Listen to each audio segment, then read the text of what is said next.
Bueno, el jueves pasado habíamos llegado a terminar hasta la segunda de las tentaciones y estábamos pendientes de continuar por aquí.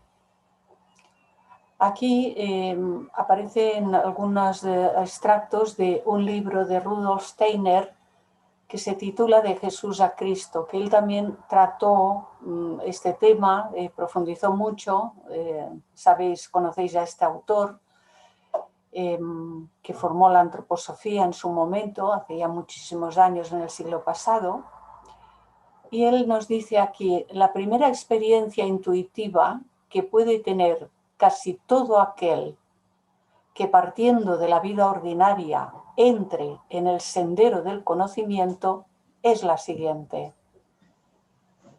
Efectivamente, no fui yo quien modeló este cuerpo físico, tal como él se me presenta, y por medio del cual fui arrastrado hacia mi existencia mundanal, es decir, la encarnación, el venir a este plano. Sin él no estaría ligado a mí el yo que considero como mi gran ideal. Parecen unas palabras así como un poco crípticas, leídas así. Sin él, sin este cuerpo, no estaría ligado a mí el yo con mayúscula que considero como mi gran ideal. A veces las traducciones ya sabéis que tienen alguna complejidad, pero en realidad lo que nos está diciendo es que el yo superior requiere de las personalidades sucesivas en las que vamos encarnando para poder desarrollar la conciencia. Es exactamente esto lo que trata de decir, lo que nos está diciendo.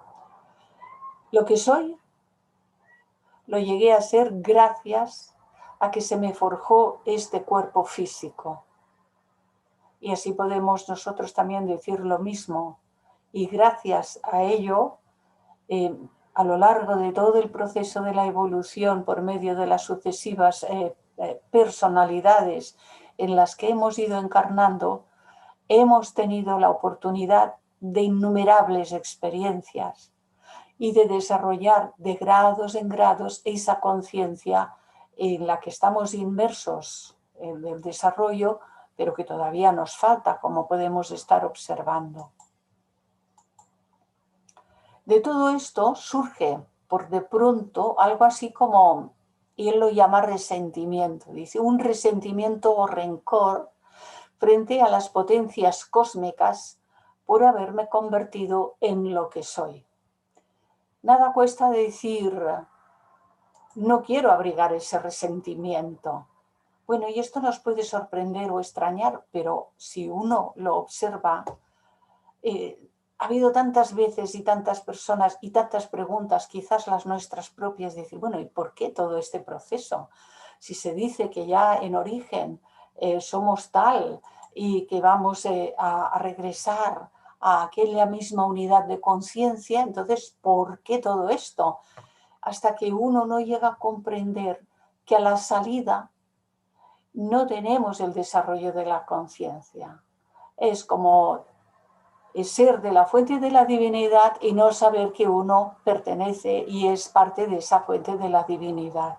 Pero al regreso, una vez culminado todo el proceso humano, sí sabremos completamente, con la totalidad de la conciencia, que somos de esa naturaleza divina.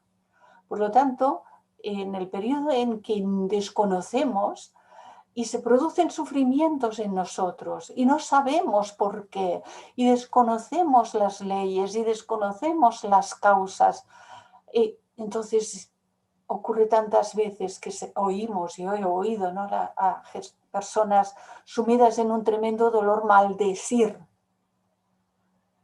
¿Por qué esto? Con un enfado terrible, así que no nos sorprenda que los seres pasemos por esta etapa, que no quiere abrigar ese resentimiento.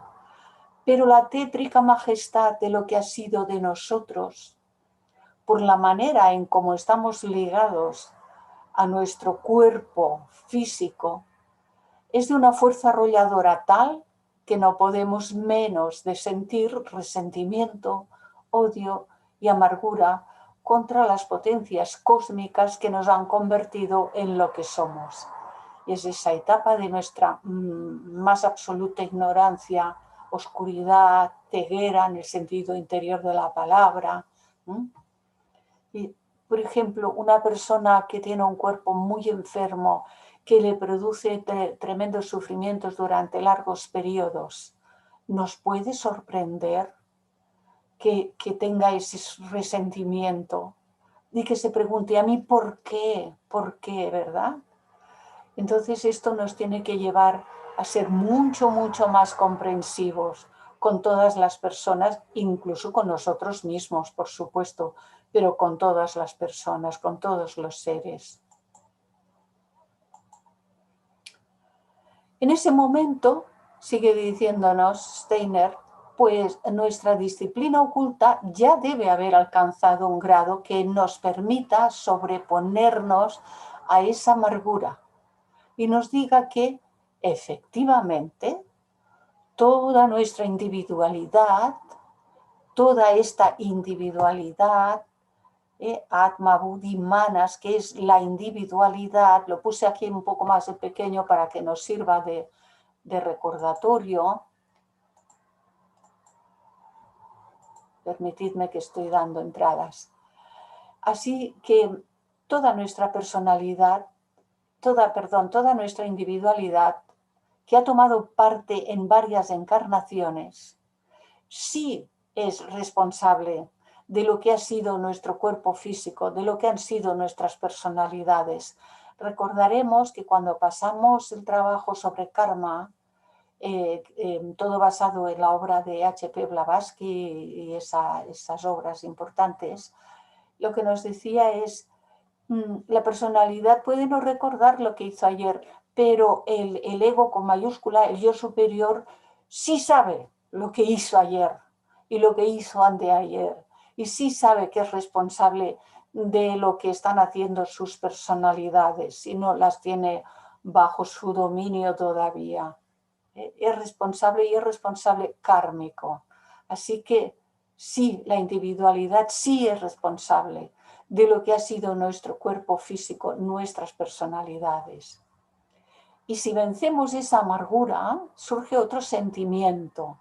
Si vencemos esa amargura, que solamente puede vencerse por medio del conocimiento de las leyes universales, conocimiento primero intelectual, luego un conocimiento más profundo, una comprensión cada vez más profunda, hasta que esas leyes quedan asumidas en nosotros. Realmente entonces uno ya no pregunta ni cuestiona más y entonces responde lo que dice aquí. Ahora sé que yo mismo soy aquello que aparece como la forma transformada de mi existencia física. Soy yo mismo, pero como antes de mi discipulado ese conocimiento me habría aplastado, no sabía yo nada de mi naturaleza física, personal. Aquí pone física, pero se refiere a todo el conjunto de la personalidad.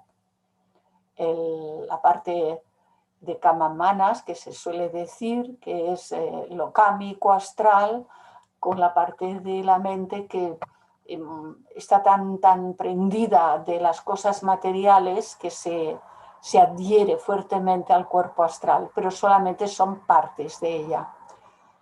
Entonces, ¿qué ocurre? Antes de entrar al discipulado hay etapas de aproximación. Y realmente, pues bueno, son esas anunciaciones que vimos en el segundo de los tratados que aquí en este curso se fueron presentando. Las anunciaciones son estados de la conciencia, son gradaciones de desarrollo en nuestra conciencia que se irán produciendo, si no se están ya produciendo, como puede estar ocurriendo en más de uno. Y entonces, antes de esas etapas, no sabíamos nada de esa naturaleza. Apenas si, bueno, ahora sabemos cuestiones acerca de la personalidad y su funcionamiento por medio de los conocimientos en psicología y tal. Pero eso no es saberlo de conciencia. Está bien aprenderlo externamente por medio del estudio de los libros, de la psicología, por supuesto de la teosofía, que es el tratado más grande sobre psicología que puede encontrarse, y por supuesto incluye las enseñanzas de Buda, las enseñanzas de Krishna y un largo etcétera, porque todo eso forma parte de la teosofía, del cuerpo de esas doctrinas universales que son tan importantísimas. Y ahí es donde tenemos que estar profundizando, porque es lo que nos aporta las herramientas con las que trabajar en nuestra propia transformación.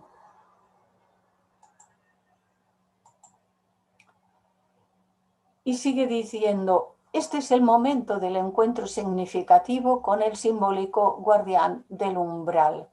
Nos acordamos que el jueves pasado, en el trabajo aquel sobre lo que simboliza el diablo, el daimon, el Lucifer, al final añadí lo que se refería al significado de este guardián del umbral. ¿Lo recordáis? Dice, gracias a la severidad de nuestra disciplina, la experiencia que acabo de mencionar nos permite conocer, con base tan solo en lo que es común a la naturaleza humana, que nuestra forma actual, perdón, que van entrando personas todavía, que nuestra forma actual, la de la actual personalidad, es resultado de lo que hemos provocado en encarnaciones anteriores. Esto es un hecho natural, obedece a las leyes universales. Por lo tanto, nos quejamos mientras somos ignorantes, pero cuando vamos conociendo y vamos comprendiendo, las quejas ya cesan. No hay nada de qué quejarse, somos el resultado de lo que nosotros hemos hecho de nosotros mismos. Y en lugar de emplear las energías en quejas estériles, esa energía hemos de emplearlo en transformar todo aquello que nos ha tenido mantenidos en un estado de sufrimiento, de angustia, de depresión, de separatividad con los demás seres, los humanos y los no humanos, una separatividad que no puede producir otra cosa más que enorme sufrimiento en todos los seres.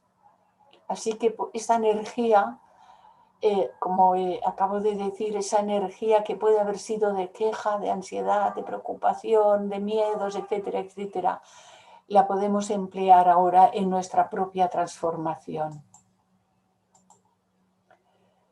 Reconocemos, sigue diciendo Steiner, asimismo, que al sentir la más profunda pena hemos de tratar de encumbrarnos sobre ella, pasar más arriba de eso, para así sobreponernos a nuestra existencia actual. Y para todo aquel que ha avanzado suficientemente en el sendero, que ha vivido estos sentimientos en toda su intensidad y ha tenido la visión del guardián del umbral, que recordemos que no es otra cosa que lo que esas fuerzas negativas que hemos generado a lo largo de todo el proceso, ante esa visión, de ese reconocimiento, y todo esto es lo que tengo que transmutar, surge necesariamente un cuadro imaginativo, es decir, un cuadro que no se injerte en la mente artificial voluntariosamente, sino que es vivido, gracias a que en un nivel puramente humano el hombre ha sentido su propia existencia. Es decir, que ese conocimiento ya no es una cuestión de la mente concreta, dándole vueltitas a cierto conocimiento intelectual, porque a la mente concreta le encanta dar vueltas a las cosas. En el lenguaje común y corriente de muchos pueblos se dice marear la perdiz. Pero nosotros hemos de ir mucho más allá de la mente concreta usual.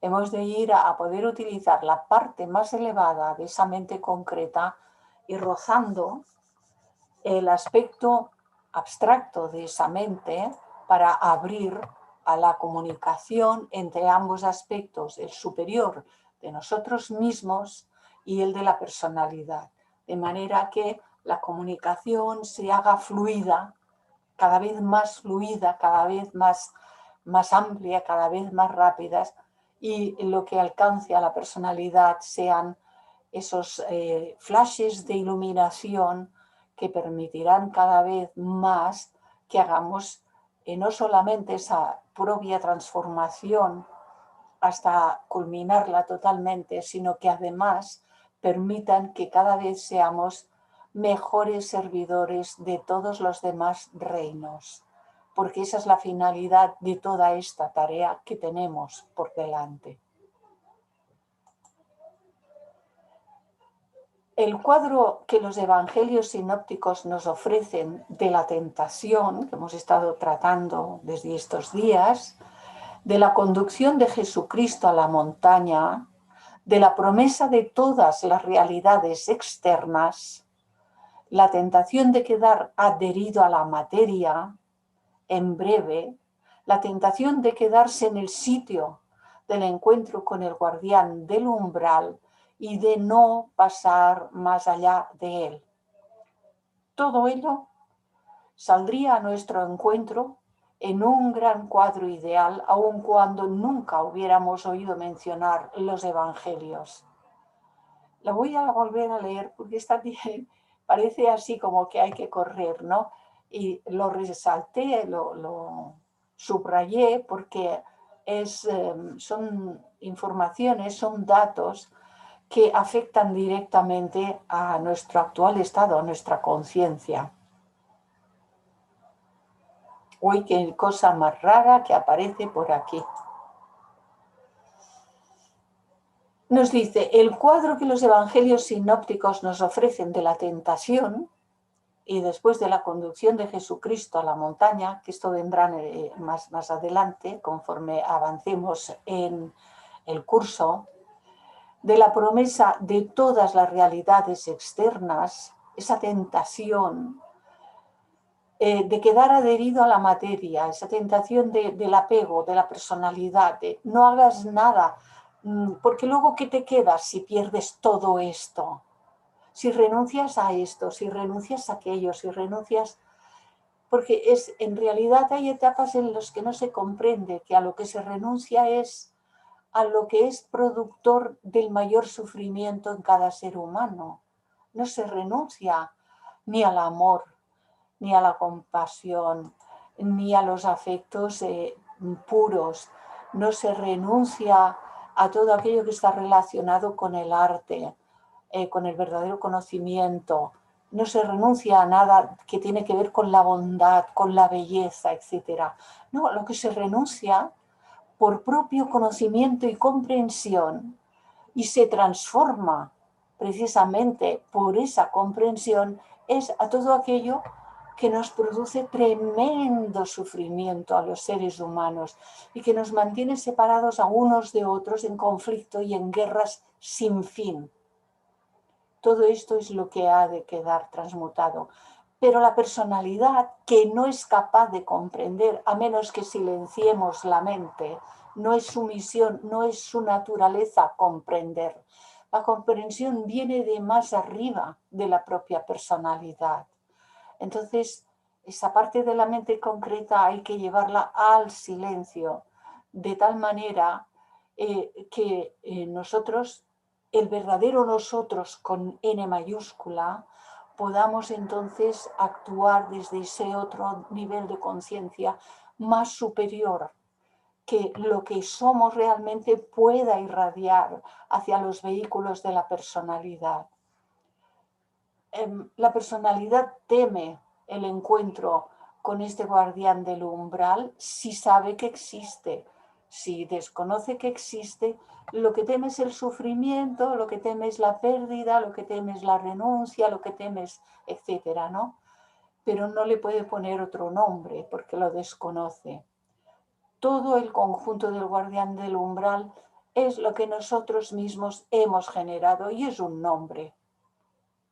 Llamarlo el guardián del umbral fue dicho en su momento porque el conjunto es como una especie de entidad que está ahí y que ha de ser transmutada, disuelta, totalmente disuelta por medio del trabajo. Si no se disuelve, no podemos cruzar los portales de la iniciación, ni el primero siquiera. Si no podemos disolver esa fuerza, esa energía acumulada, no podemos llegar a ser discípulos. Podemos tener muy buena intención, pero el bloqueo lo hemos puesto, lo hemos generado, lo hemos fabricado nosotros mismos y nosotros mismos somos los que lo hemos de transmutar, disolver. Así que todo ello saldría a nuestro encuentro en un gran cuadro ideal, aun cuando nunca hubiéramos oído mencionar los evangelios, porque está ahí, porque es de la naturaleza humana, porque no importa en qué civilización, en qué país, en qué cultura, en qué religión hayamos nacido, somos de la misma naturaleza, de lo divino, y somos en la misma naturaleza de lo humano, por lo tanto, le llamemos como le llamemos, eso está ahí y lo hemos de transmutar. Cristo, Jesús, de pie en la montaña y el tentador a su lado. Bueno, aquí dice en la montaña, en realidad se dice que eso sucedió en el desierto. Bueno, ¿de qué clase era ese desierto? En el sentido histórico tiene muy poca importancia. La palabra desierto aparece en los evangelios porque cuando uno ha de pasar por esas etapas de prueba, se siente como solo, como puede sentirse en diferentes grados y por diferentes momentos de esa gran etapa, subetapas, diferentes ciclos dentro de ese gran ciclo. Puede sentirse solo, como si hubiese sido abandonado. Es como un estado de desierto. Incluso puede pasar por la idea de que parece que antes tenía mayor comprensión, parece que antes tenía como mayores vislumbres, parece que antes tenía una visión de las cosas como mucho más amplia y de pronto es como si todo aquello hubiese desaparecido. Esas podría realmente identificarse con la llamada noche oscura del alma, que no tiene nada que ver con aquella noche poética y elevada que escribió San Juan. Entonces es ese desierto por el que se ha de cruzar. ¿Por qué? Lo hemos de atravesar solos, con nuestros propios medios, que son la inteligencia que ya hemos desarrollado, la capacidad de comprensión que ya hemos desarrollado, la capacidad de discernimiento que ya hemos desarrollado. Por eso se nos dice que Jesús no usó de sus facultades superiores, usó de las que cualquier hombre y mujer tiene en la actualidad. Usó de lo mismo que cualquiera de nosotros para mostrarnos que con lo que tenemos podemos vencer, podemos superar, podemos realizar toda esa transformación tan importante en la que estamos involucrados. Sigue diciendo Steiner, sabemos entonces con exactitud que el que escribió el relato de la tentación describió su propia experiencia, que vio en espíritu a Cristo, Jesús, y al tentador, que vio los dos aspectos de sí mismo, el superior y el inferior, que los vio, que los reconoció, y que podemos tener la misma experiencia, aunque nada supiéramos de los evangelios. Sentimos que el tentador se expande para convertirse en un poderoso ser que se halla tras de todos los fenómenos del mundo. Aprendemos a conocer al tentador y a estimarlo en cierta manera.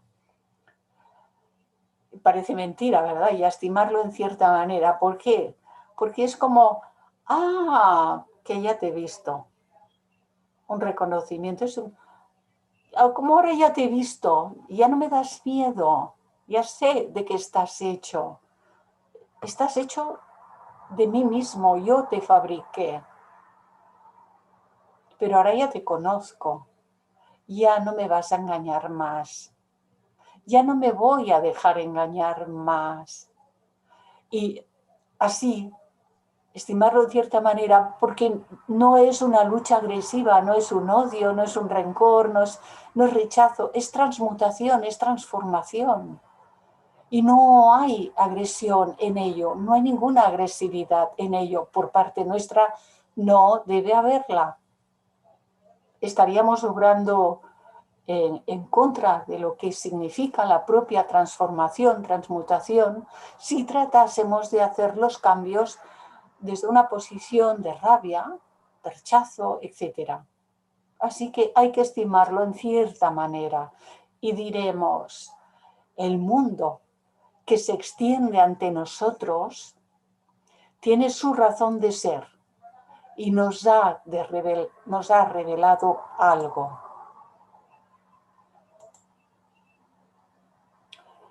Entonces es cuando en todo aquel que llena las condiciones de la iniciación surge otro sentimiento bien definido que dice, como tal, pertenecemos al espíritu que vive en todas las cosas y al que hemos de tener en cuenta, al espíritu universal, porque el espíritu en nosotros es ese mismo y único espíritu.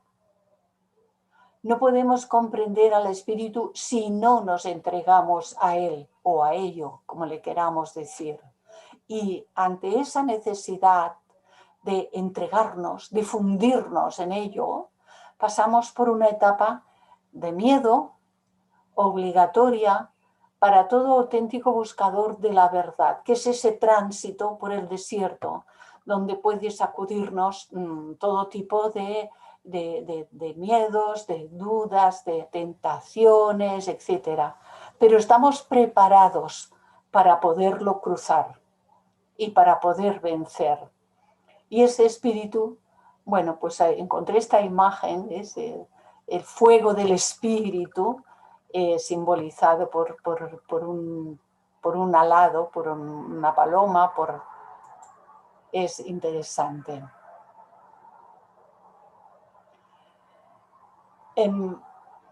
Podemos hacer un paro, una detención y podemos hacer comentarios. Nos quedan unas cuantas diapositivas todavía, pero si lo hacemos así en 2 etapas, porque ya no son muchas, puede irnos bien.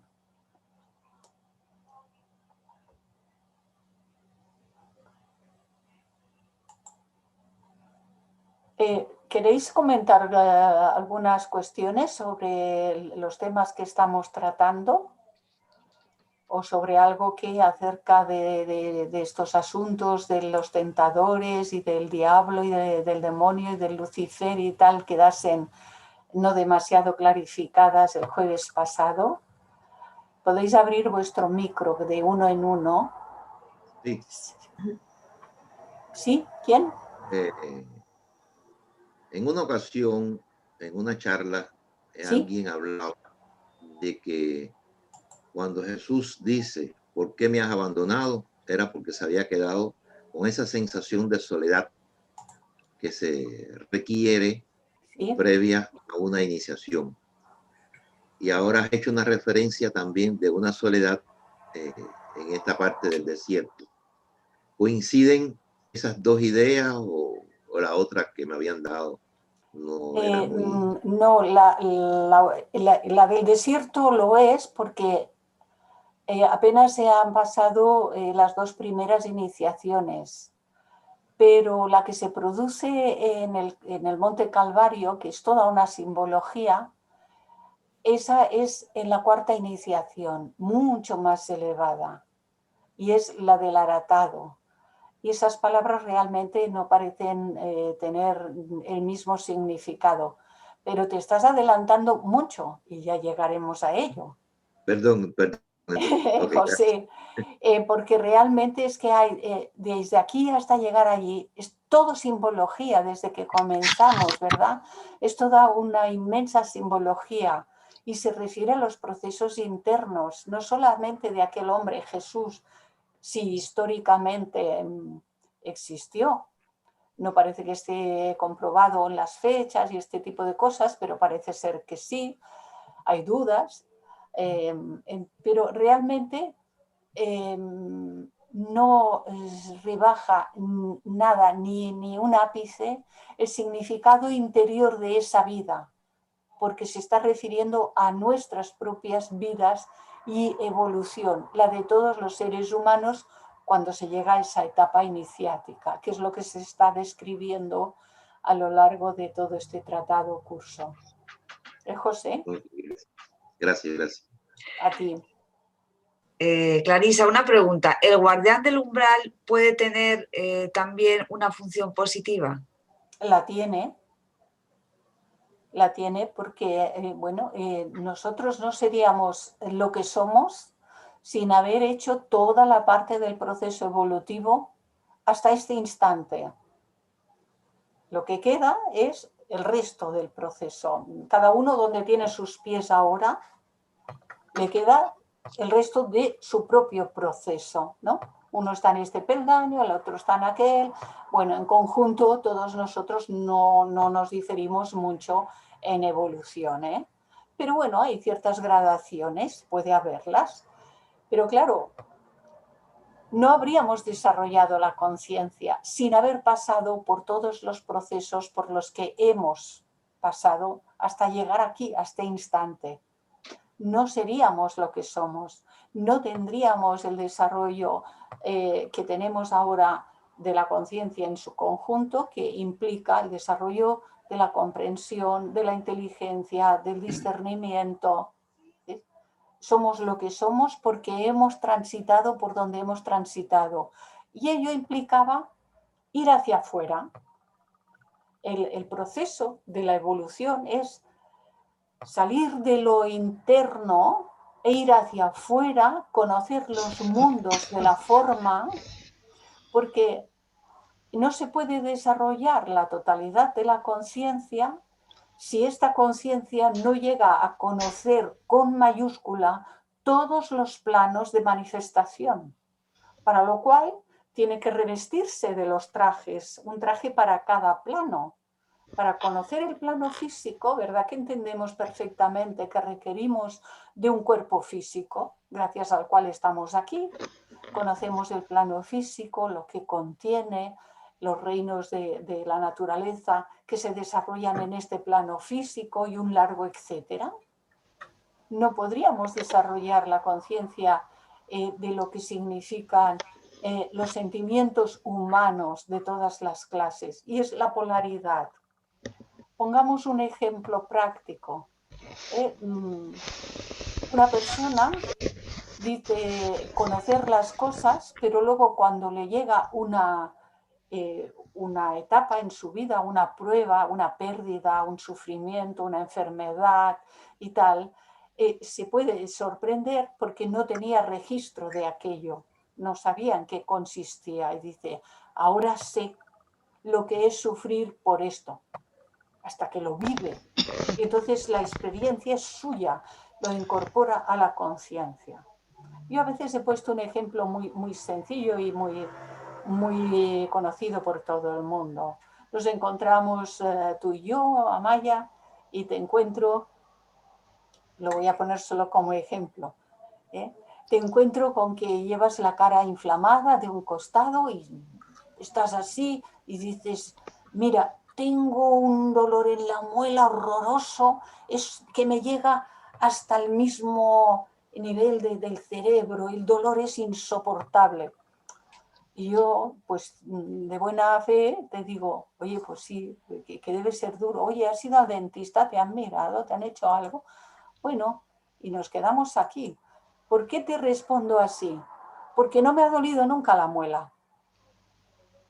Pero en el caso de que me haya dolido la muela y yo haya pasado por lo que tú estás pasando, lo que te contestaré será: Amaya, no hace falta que me lo cuentes, que yo he tenido un dolor de muela y sé de qué me estás hablando.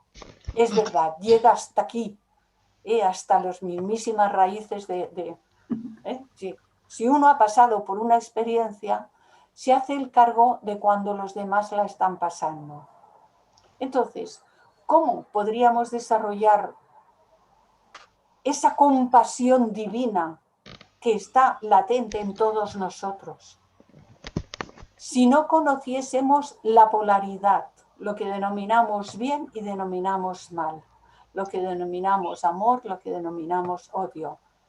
Si no pasásemos por esa polaridad, si no desarrollásemos en este ir hacia afuera estos dos polos que nos hacen conocer ambos polos hasta los extremos más impresionantes. A lo largo de la evolución, por cientos y cientos de encarnaciones, hemos hecho cosas buenas y cosas malas. Las podemos definir con muchos nombres, pero mira, de las buenas ninguno se queja. Cuando vienen cosas buenas como resultado kármico, ninguno se queja. Ninguno dice, hoy me mereceré esto, o a lo mejor no. No, esto lo damos por sentado, que sí que lo merecemos. Pero cuando vienen cosas dolorosas, uno se pregunta, caramba, ¿y esto por qué, verdad? Bueno, pues porque hemos sembrado las buenas, las hicimos, pero también hemos sembrado las otras. A lo largo del proceso evolutivo hemos ido a guerras, hemos matado, hemos violado, hemos robado, hemos mentido, hemos hecho de todo. Nos puede parecer horroroso ahora porque estamos en otro estado de la conciencia y quizás ya no somos capaces de hacer esas barbaridades, pero las hicimos. Y cuando vienen como efectos que nos ocurren a nosotros, los efectos de aquellas causas, decimos, esto es horroroso, esto no se puede hacer. Y lo sufrimos. Incorporamos la conciencia de aquel sufrimiento, de aquel dolor y de aquel, esto no es bueno, esto no se puede hacer. Y a partir de ahí, cuando vemos que se comete una atrocidad en otro lugar, se mueve desde adentro la compasión por aquellos seres que sufren. Pero cuidado, cuando la conciencia está verdaderamente más desarrollada, y no solamente conocimiento intelectual, sino la conciencia desde lo interno está más desarrollada, la compasión es lo mismo por la víctima que por el verdugo. La víctima de hoy fue un verdugo ayer y el verdugo de hoy será una víctima mañana. ¿Os acordáis de aquel escrito que seguramente hayáis leído, al menos algunos de vosotros sin duda, que dice: el vestido manchado de sangre, cuyo contacto te repugna hoy, pudo haber sido el tuyo ayer, o tal vez lo será mañana. Y si horrorizado apartas tus ojos de él, más fuerte se adherirá a ti. El que se cree justo se fabrica un vestido de ignominia. ¿Cómo podemos ser justos si no hemos incorporado en la conciencia todo ese conocimiento que nos permitirá comprender todo cuanto ocurra y nos permitirá sentir verdadera compasión por todos los seres, por todos, no solo por las víctimas, sino por todos? Claro, ¿dónde estamos ahora? ¿Somos capaces de sentirlo así? O sea, que ese guardián del umbral guarda todas esas experiencias que nos han ayudado a tener hoy conciencia para no hacer aquello que causa dolor a otros seres humanos. Claro, cuando estamos actuando, estamos moviendo energías, generamos formas mentales que se revisten de materia astral, circulan por el plano astral. Todo eso está vinculado cada uno a lo suyo, aunque estén moviéndose, todo eso está vinculado al que lo ha generado, son nuestros hijos, por decirlo de una manera muy entendible, ¿no? Son fabricaciones nuestras, son nuestros hijos, las buenas también, las de bondad también, pero las de bondad no nos impiden ascender, porque por vibración nos facilitan el ascender.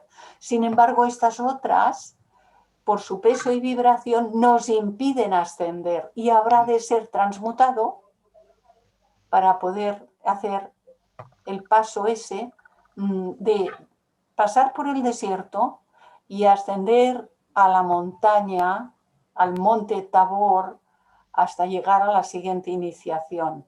Todo esto explicado de esta manera, ¿no? Esta manera simbólica de estas iniciaciones que sin duda tendremos que pasar en su momento. Pero claro, si ahora se nos explica, no importa si alguien ha pasado o no ha pasado por alguna iniciación, esto no nos interesa, esto sería como curiosidad de las personalidades, ¿no? Lo que interesa es que con el conocimiento que se nos está ofreciendo por medio de todas estas obras tan maravillosas, es que podamos hacer el trabajo. Antes de llegar a esas etapas ya podemos hacer mucho trabajo y facilitar el que luego, llegadas las etapas, no tengamos tanta carga. Quedará la que sea, pero no tengamos tanta carga. Que nuestro tránsito por el desierto sea lo más liviano que sea posible. Eso es inteligente, ¿no? Sí, lo que pasa es que cuando lo pasas en el plano ahora, pues dices tú, me cago en la leche, ¿sabes? Dices tú, Bueno, dices tú, no puedo haber sido tan mala. Clarisa. Claro, uno puede decir, sí, puedo haber sido o no sido tan mala. A ver, uno entonces se detiene y dice, a ver, ¿existe la ley con mayúscula de causa y efecto karma en la etapa humana? Si existe, entonces todo cuanto me acontece es justo. Lo que viene a mí es mío. Porque al vecino le llega lo suyo y la ley no se equivoca. Julita y yo, Uno tiene que hacer yo quería decir algo. Hola, Yoli. Sí, el amo del umbral no se fabrica con los miedos. Yo de pequeña tenía muchas pesadillas y mucho miedo con el demonio y la iglesia y el infierno. Entonces cometemos imprudencia, errores y todo por la ignorancia. Cuando nos vamos evolucionando poco a poco y nos vamos identificándonos con la espiritualidad, con el ser espiritual, ya no hay tanto miedo y entonces yo para mí que se consigue entrar. Bueno, yo creo así. Cuando sea la hora. Yo sí. Como no soy la portera no te puedo decir. Ay, no soy la portera. yo ya tengo un billete. El billete. Clarisa. Yoli. Tengo un billete porque con 11 años yo estaba interna y oí un sermón sobre los demonios y todo eso. A mí me dio tanta pena que esa noche recé un Padre Nuestro para que Dios perdonara al demonio. Cuando se enteraron las monjas, la que me almaron, que había hecho una blasfemia. O sea que yo ya tengo algo. Mira, el billete, disculpad un segundito, el billete lo tenemos todos. Sí, ya, pero es una broma. Pero vosotros, no, pero es cierto, pues simbólicamente hablando, ¿no? Es un viaje y en este billete lo tenemos todo. Pero en ciertas etapas, ¿verdad? Que cuando antes cogíamos los trenes y los autobuses, había el que venía y te marcaba el billete. ¿Os acordáis? Los que sí. Venía y te marcaba. O sea que hasta que no nos digan, trae el billete que te lo marco, que es el pase. El pase por esa puerta estrecha, por ese lugar estrecho, que es un símbolo también. Por ahí tendremos que pasar. Sí, ibas a decir que Gerardo eras tú que habías Sí, no, comentado. estaba Chuy primero, creo que ha dicho algo, ¿no? Chuy. Pues no me he dado No, cuenta. bueno, No, tú. No, solamente un poco a colación, es un poco lo que estamos hablando, ¿verdad? De lo que es importante o casi yo creo que necesario comprender la función del mal, entre comillas, que venimos hablando, ¿verdad? Pues sin eso, pues no podemos despertar, ¿no? El bien y Es el mal necesario son la polaridad. Sin comprender la polaridad función. no hay manifestación. Sí, esto es que hablamos de que si el demonio, que si no sé qué, pues son aspectos precisamente de diferentes formas de llamar a la Bueno, cuestión. Pero tú sí, no pudiste estar el jueves pasado. sí estuve, sí. Sí. Bueno, ya viste que Sí, cada además yo cosa tengo... hay que colocar a cada uno. Sí, cuesta mucho, y son que cuesta mucho. jerarquías y no tienen nada de malas. Lo Sí. único que hay, que entre comillas, que llena el mundo astral, lo hemos fabricado nosotros. Porque llevamos millones de seres llenando de cosas el mundo astral, ¿eh? Julia, sí. Gracias, Hola, Clarisa. Mónica. Hoy me parece tan Y luego Marcela, sí. importante que tú cites a Rudolf Steiner, que aquí en Colombia en las logias nunca lo estudiamos. Rudolf Steiner fue un personaje maravilloso y el fundador de la antroposofía, Sí. que es una realidad confiar en la sofía del ser humano, ¿no? Me parece interesante.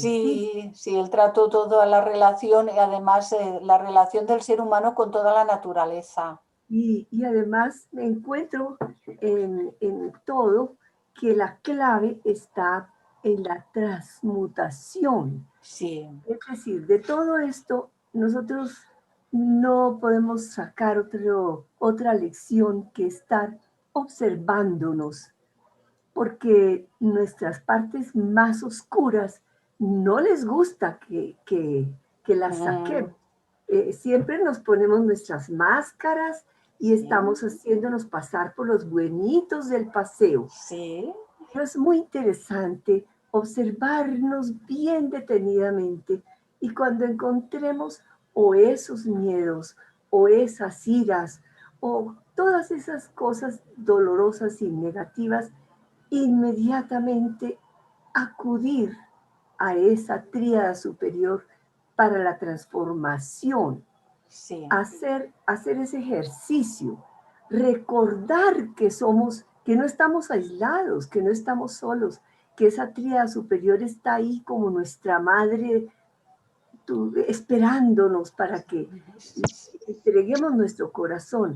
Y entonces hacerlo permanentemente cuando sintamos esas fuerzas del mal sobre nosotros. Y lo mismo cuando tengamos relación con otras personas, en vez de estar criticando qué tan malo que es fulano, qué tan malo que es el sutano y la sociedad y los políticos y los gobiernos y tal, nosotros comprendamos que todo eso es parte de nuestra naturaleza humana y siempre aprendamos a ver qué podemos hacer nosotros en este momento para cambiar un poquito, aunque sea esa situación, en lugar de estar cada rato mirando dónde están los lunares del otro, Sí. fijárselos. Eso me parece tan lindo, digamos que de todo esto que dice Rudolf Steiner y que tú tan bellamente lo pones, es esa capacidad que desarrollemos de ver esos dolores humanos en nosotros y en todos los demás con un espíritu más bondadoso, más misericordioso, digamos. Sí. Gracias, Clarisa. Gracias, Julia, gracias. Lo has expresado estupendamente bien, muy bien. Si alguien quiere decir algo más, si no continuamos, nos quedan unas poquitas y ya es el tiempito para luego volver otra vez a los comentarios que podamos añadir. Quería hacer una pregunta muy concreta. Sí, María José. Cuando hablas de transmutar el guardián del umbral, Exactamente, ¿a qué te refieres con transmutar? Pues veamos, cuando nosotros observamos en nosotros alguna tendencia separativa, negativa, dañina, como ahora, por ejemplo, Julia ponía el ejemplo de la crítica, ¿no? Y tal. Nos parece que a veces que no es tan malo, ¿no? Porque uno le da a la mente, a veces también acaba compartiendo con otros ciertas cuestiones, etcétera, pero puede ser de muchas clases. Cualquier tendencia separativa, porque todo lo que hay que transmutar es lo que en nosotros es separativo, que nos separa a nosotros de otros seres humanos, de los reinos de la naturaleza, y finalmente todo cuanto es separativo tiene que ser transmutado. Lo observamos, lo descubrimos, lo reconocemos, es decir, no lo negamos, lo reconocemos, y a renglón de reconocerlo, tenemos que darle la vuelta en nuestro interior a esto. Si se trata de una persona, Julia lo estaba exponiendo muy bien. Entonces, hay aquella persona que no sé qué, que esté en paz y siga su camino. Que esté en paz y siga su camino, porque es un reconocimiento. Cada ser humano tiene su propio proceso. Y llegar a bendecirlo todo y a todos es una finalidad. Pero claro, para ello primero hemos de descubrir qué es lo que está pasando. Es decir, hay una lucha mental y emocional, a veces hay un caos, un conflicto con personas, con situaciones, con grupos. Grupos pues pueden ser los grupos políticos o pueden ser nacionales o pueden ser del barrio o pueden ser de lo que sea. A veces son grupos familiares, porque a la familia venimos también por karma de cuestiones anteriores. Venimos a la familia de sangre y hay cosas que limar, que pulir. Y cuando digo limar es que hay que comprarse un juego de limas y empezar por la gruesa. Empezar por la gruesa. ¿Qué es lo que más daño nos hace de esta persona? A veces es el padre, a veces es la madre, a veces es un hermano, a veces es un hijo, a veces es... Sí, en la familia venimos que a veces hay cosas que limar con seres. Si hemos venido a la familia con karma bueno, pues también lo hay y tal, también lo veremos, lo detectaremos enseguida. Pero de la lima gruesa, número por número, ya sabéis lo que son las limas, número por número, hasta llegar a la lima de agua. Se llama la lima de agua, ¿no? Lo más suavito. Se llama lija de agua. La lija de agua. Gracias, Salomón.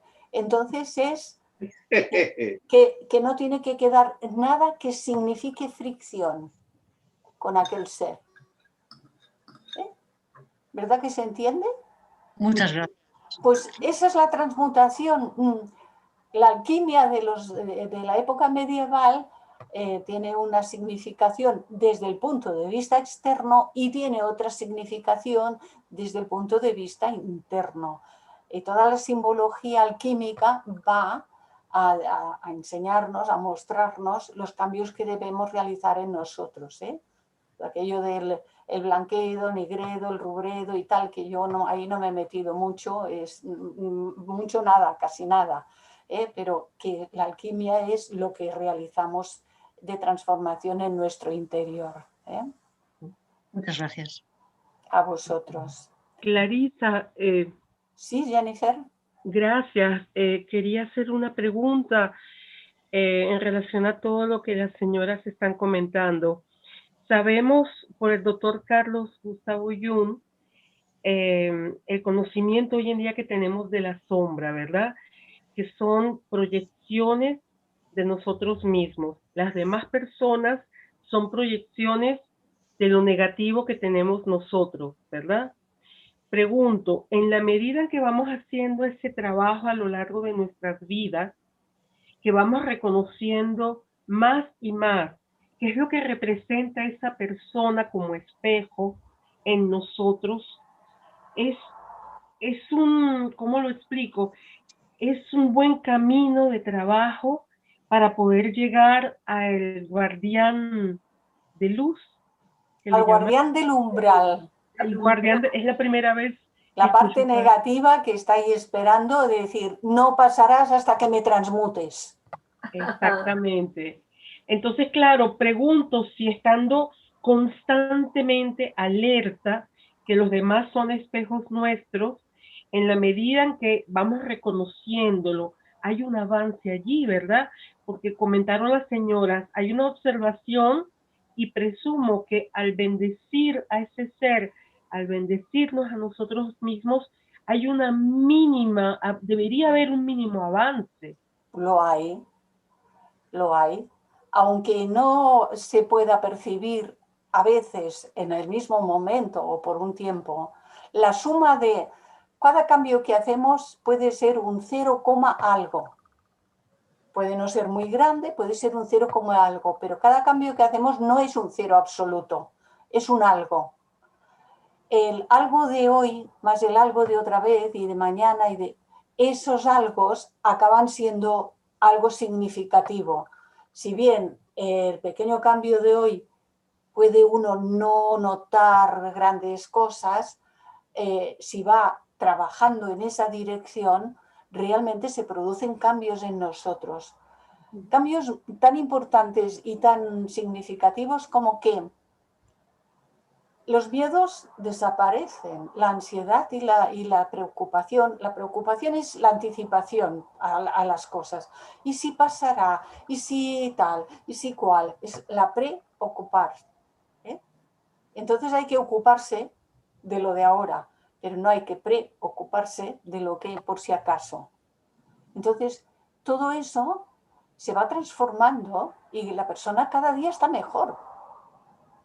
Eso no significa que no van a presentarse a nuestra vida más pruebas y más cosas. Las que traemos en el saco kármico, cuando tengan que presentarse, se presentarán. Y menos mal que no estamos muy avisados, salvo en casos excepcionales. Porque es, claro, mejor no saber si uno no está muy preparado para saber qué. Pero se presentará lo que tenga que presentarse. Pero de que se presente en un estado en el que podemos responder con tremendo miedo, angustia, etcétera, etcétera, a que se presente aquello cuando estamos preparados para reconocerlo y decir, mira, esto llega, a ver, ¿qué podemos hacer? ¿Puedo hacer esto o no puedo hacer esto? O tal. Y es mío. Si llega a mi vida, señal que es mío. Y afrontarlo desde un estado de serenidad y paz cambia totalmente. Y vamos hacia esto. La transformación es la que nos lleva en su día a poder afrontar todas las cuestiones desde un conocimiento con C mayúscula. Superior.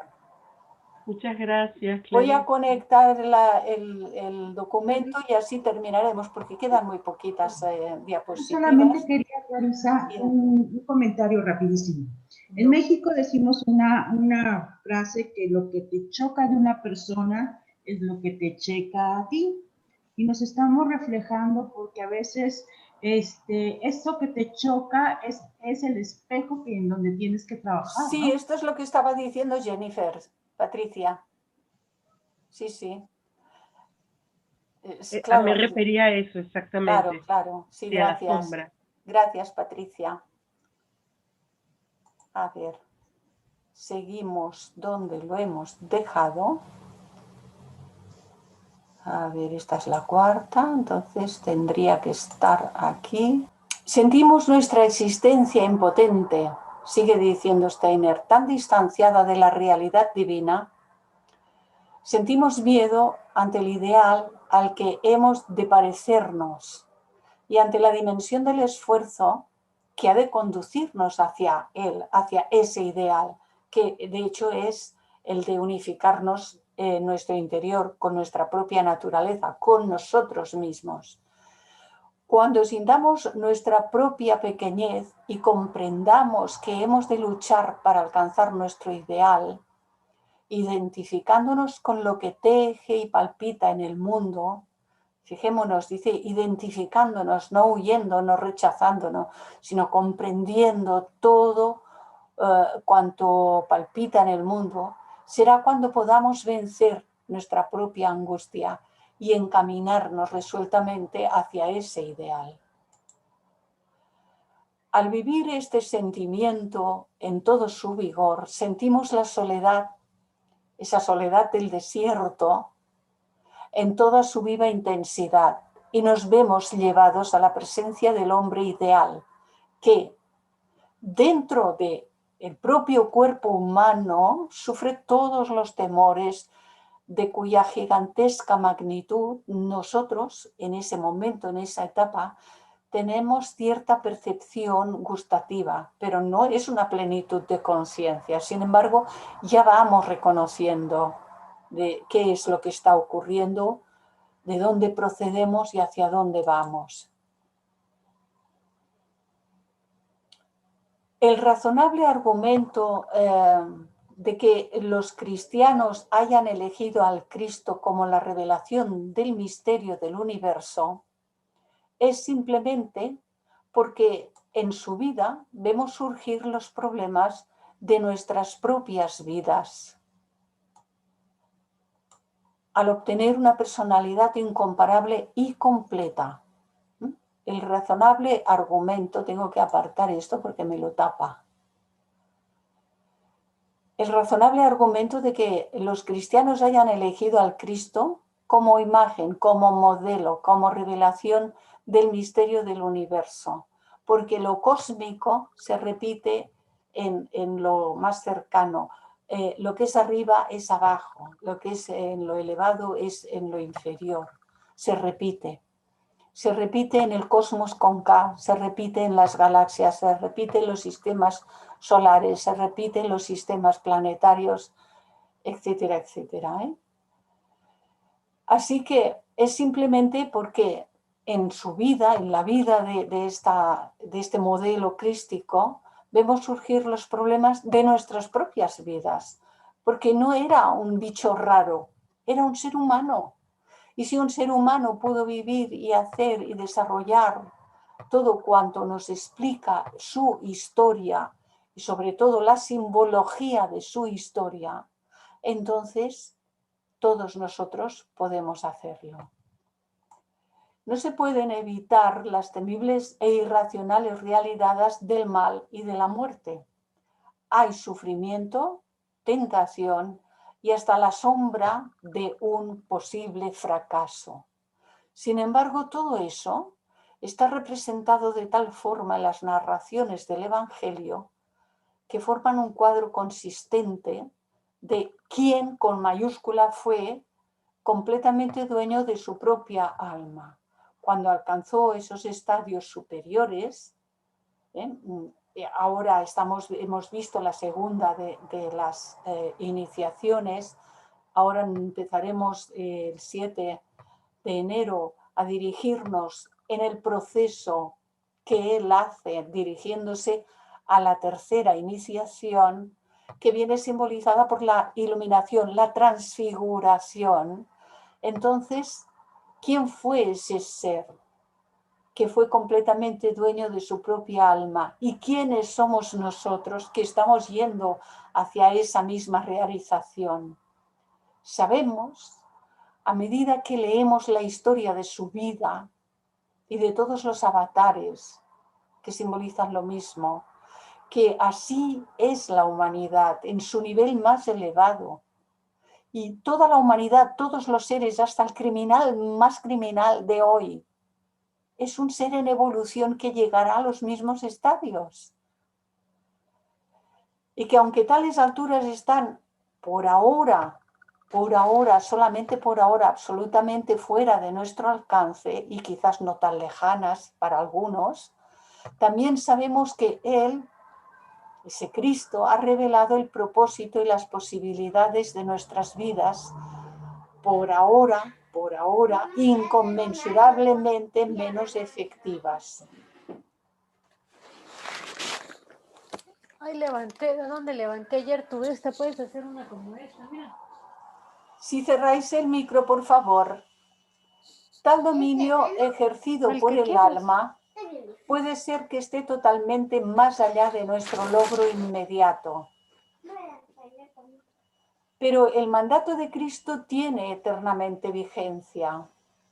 Así que de momento lo vemos como algo lejano, pero es el camino que estamos realizando, el que estamos transitando. Vamos todos hacia ello. Desde Mateo, que nos dice: sed pues vosotros perfectos, así como vuestro Padre Celestial, que es el yo superior, Atma Buddhimanas, es perfecto. Y algún día nosotros también enfrentaremos la tentación en el desierto y saldremos como Él, sin mácula y vencedores. Tal experiencia es inevitable para todos y nadie puede escapar a ella. Cristo no la evitó y nosotros tampoco lo haremos. La posibilidad de ser tentado demuestra la verdadera grandeza de la naturaleza humana. Un animal no puede serlo, pero no puede ser puesto a prueba. Así que es importante considerar esto. Por la capacidad de elegir entre los fines y las acciones a que ellos conducen, surge la posibilidad del pecado, del cometer error en cuanto a las leyes universales. Están entrando personas, qué raro a estas horas. Esto exige una consideración más que superficial.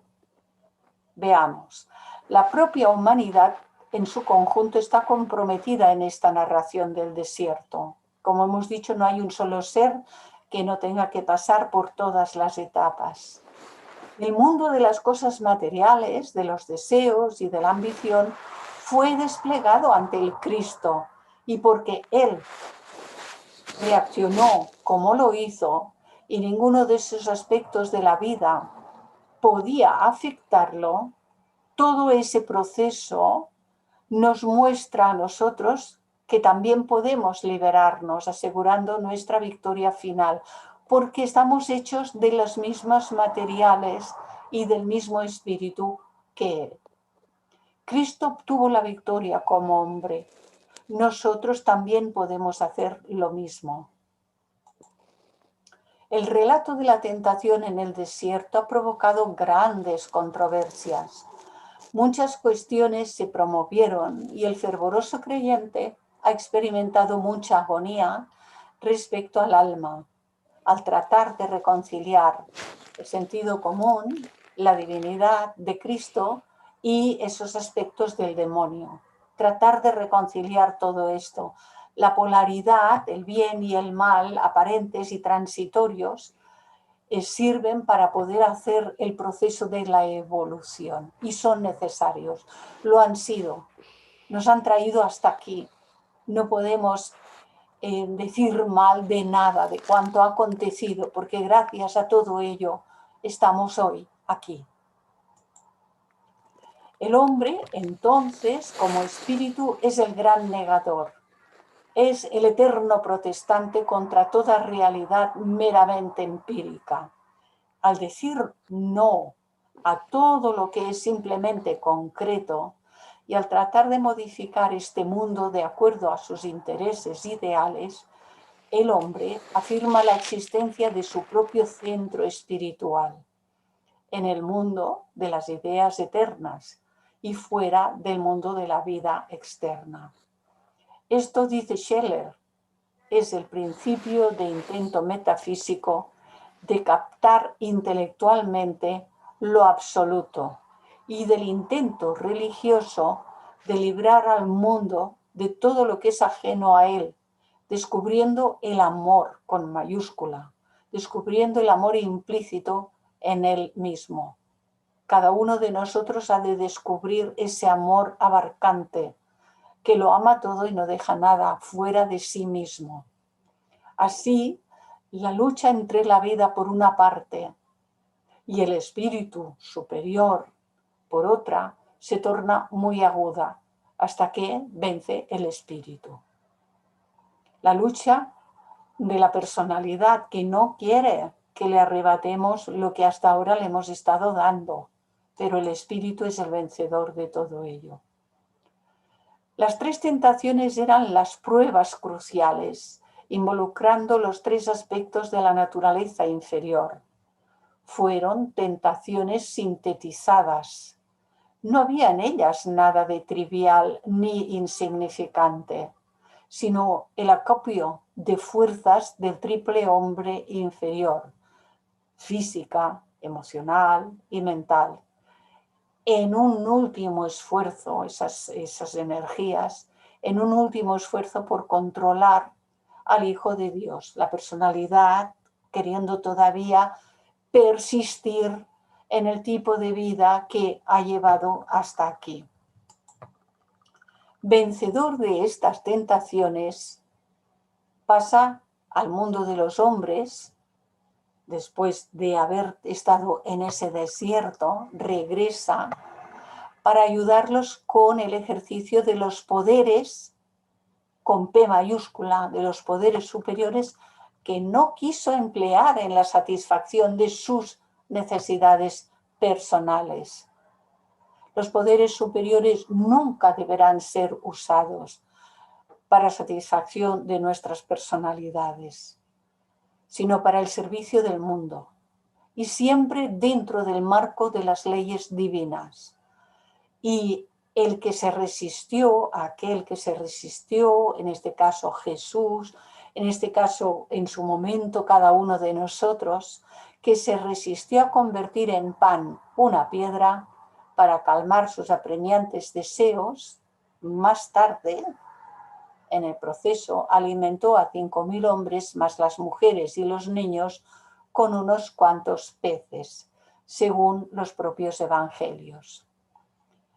En su vida de sacrificio incesante, Jesús goza de otro breve periodo de gloria. Sube a una alta montaña apartada, la sagrada montaña de la iniciación, que es hacia donde ahora se va a dirigir. El mal está constituido así, y algún día tendremos que enfrentar esta prueba, este triple mal, este demonio como Cristo lo enfrentó. Este demonio porque es el nombre que se le ha dado desde tiempos inmemoriales a esta energía, a estas fuerzas generadas por nosotros mismos a lo largo de todo el proceso evolutivo. 3 veces fue tentado y 3 veces resistió. Y solo después que pudo desechar la capacidad de reaccionar a la forma y al beneficio material, le fue entonces posible pasar a la realización de su servicio al mundo y llegar al monte de la transfiguración. Ante la magnitud del espíritu cósmico que se extiende por el mundo, sentimos el estremecimiento de nuestra propia impotencia y asimismo lo que habría sido de nosotros sin esa entrega en el curso del suceder terrenal o cósmico. Sentimos ese estremecimiento cuando hay alguna percepción de esa inmensidad que por grandeza carecemos de palabras para poder expresar. Todos habremos de pasar por esos vislumbres. Y aquí, con esta diapositiva, termina el archivo número 4. El próximo 7 de enero continuaremos con esta historia, que es nuestra historia, que es la historia de toda la humanidad, que es la etapa del proceso a la cual hemos de llegar y hemos de transitar. Y iremos viendo todo este proceso que sin duda nos aportará muchísimo, muchísimo para que podamos realizar nuestra propia transformación. Lo que nos aporta son herramientas de trabajo. Las herramientas hay que usarlas, si no, no hay obra.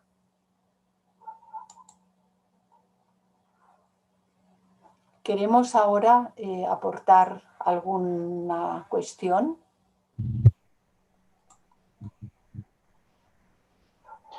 Yo, Clarisa. Hola, Salomón, ¿qué tal? Sí, muy bien, muchas gracias. Llegué un poquito tarde, pero bueno, ya estoy aquí. Oye, Clarisa, entonces quiere decir que toda incomodidad en nuestra mente, toda incomodidad que hay en nuestro gozo, en el disfrute de la vida, me refiero a satisfacciones del espíritu. Toda incomodidad la debemos transmutar en todo lo contrario, ¿no? Por decir, un enojo, un resentimiento contra alguien que nos causa una incomodidad para nuestra alma. Todo eso tenemos que transmutarlo. Todo tiene que ser transmutado, sin ningún género de duda. Esto no significa que cuando uno ve que una persona está obrando mal, se vaya a poner una venda y vaya a hacer como que no lo ve. No se trata de volverse ciego, se trata de comprender por qué esa persona está actuando como lo hace. Tiene su propio momento evolutivo, está en su propio proceso. No sabemos de dónde viene, por dónde pasó, cuál es su edad interna, cuáles son sus consecuencias kármicas que le han traído a esta nueva situación. Por lo tanto, todo cuanto elucubremos acerca de por qué está haciendo esto que está haciendo, son elucubraciones de nuestra propia mente, porque no sabemos nada de nadie. Es más, realmente, si lo miramos bien, podemos decir, cada uno, yo no me conozco todavía a mí misma totalmente. ¿O sí? ¿Os conocéis totalmente? Yo no me conozco todavía a mí misma totalmente. Bueno, me conozco un poco más que antes, sí. El poco o el mucho no lo puedo ni siquiera cuantificar yo misma. No tengo el peso ni las balanzas, no tengo nada, no tengo con qué medirlo, porque eso es una cuestión de más arriba. Si yo no me conozco a mí misma, realmente, ¿cómo puedo conocerte a ti? ¿Puedo conocer a Salomón? ¿Puedo conocer a Miriam? ¿Puedo conocer a Iván? ¿Puedo conocer a Alba? No puedo conocer en profundidad ni siquiera a mis propios hijos. Tengo 2. Los conozco mejor que a otras personas con las que no convivo, porque con ellos los tengo desde bebés. Pero eso no quiere decir que los conozca en profundidad, por la sencilla razón de que no me conozco a mí misma en profundidad. Uno solamente puede conocer desde donde él mismo se sitúa.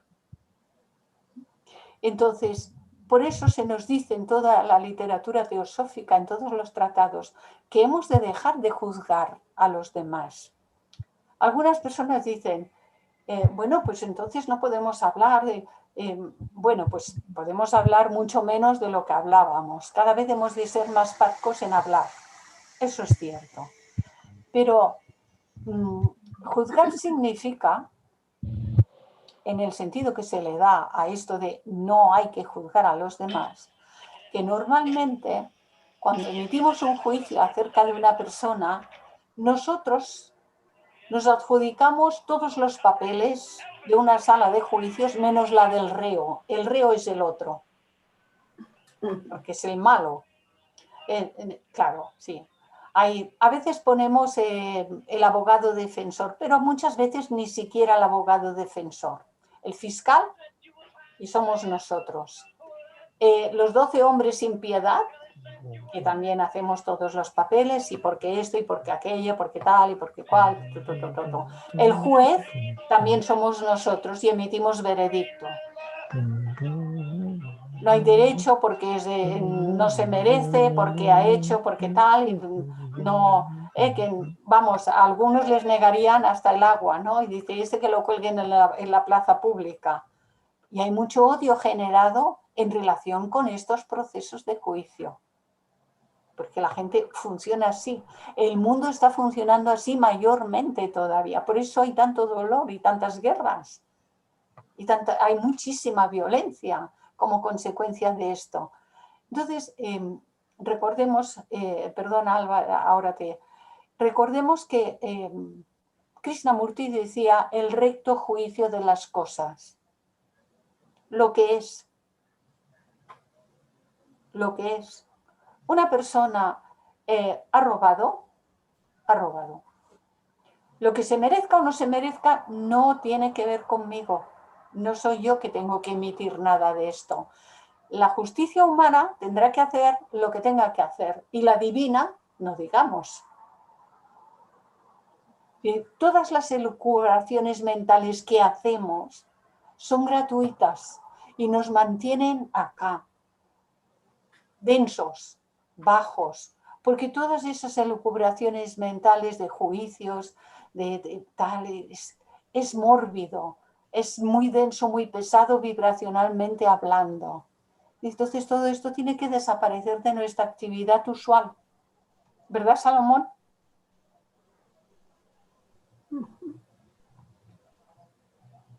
No, pero sí, muchas gracias, Clarisa. Está perfecto, gracias, qué amable.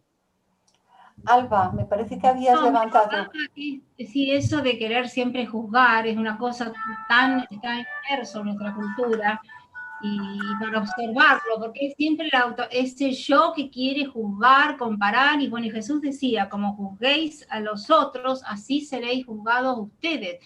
Entonces, es nuestra varita ahí siempre limitada y al mundo lo ponemos así. Y como vos decís, Clarisa, eso de...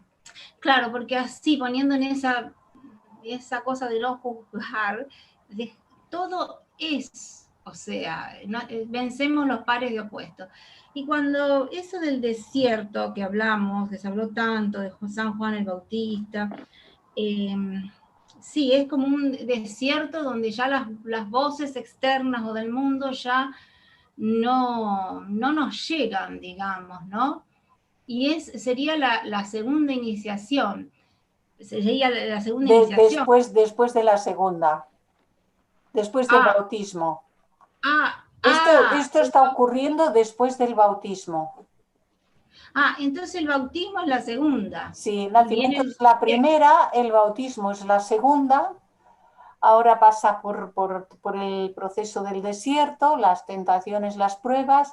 Ahora empieza un ministerio de desarrollo, de servicio y tal, lo veremos a partir del jueves día 7, empieza todo un proceso que es el tránsito de preparación por el que también cada uno de nosotros habremos de pasar para llegar al portal de la tercera. Para llegar al portal de la tercera. La tercera está simbolizada por la subida al monte Tabor y la transfiguración. Claro, entonces cuando siente ese desapego, o sea, con las tentaciones se le presentan y siente ese desapego, empieza lo que dice Valles, su trabajo en el mundo. Está en el mundo, pero sin ser del mundo, ¿no? Sí, sí. Y pensaba en el desapego, en el vairagya, que es una de las paramitas de la voz del silencio. Bueno, gracias. Que desapegar uno de todo, incluso de sí mismo. Sí. De sí mismo en el sentido personal, que es el que nos tiene muy atrapaditos, claro. Desapego de uno mismo, desapego de lo que creía que era de uno. Mis hijos no son mis hijos. Yo he tenido dos, son míos porque no son del vecino. Y claro, yo no voy a ir por ahí por el mundo diciendo los hijos que no son míos y diciendo cosas raras. No tenemos que ir a ningún sitio a hablar raro, no. Lo que hemos de comprender internamente que es que, claro, yo cuando digo mi hija, mi hijo, digo mi hija, mi hijo. Pero lo que yo sienta por dentro es otra cuestión de la que no vamos a hablar. O sea, uno cuando se va al mundo habla de la manera más sencilla y menos llamativa que puede. De la misma manera, pues que en todo pues hemos de tratar de ser lo más sencillos posibles. Muy bien. Hola Clarisa, buenas tardes. ¿Qué tal? Bien, mira, aquí estamos hablando como si las cosas las viésemos desde fuera, que juzgamos acontecimientos fuera, ¿no? Entonces es muy fácil, pues desde fuera, juzgar los acontecimientos.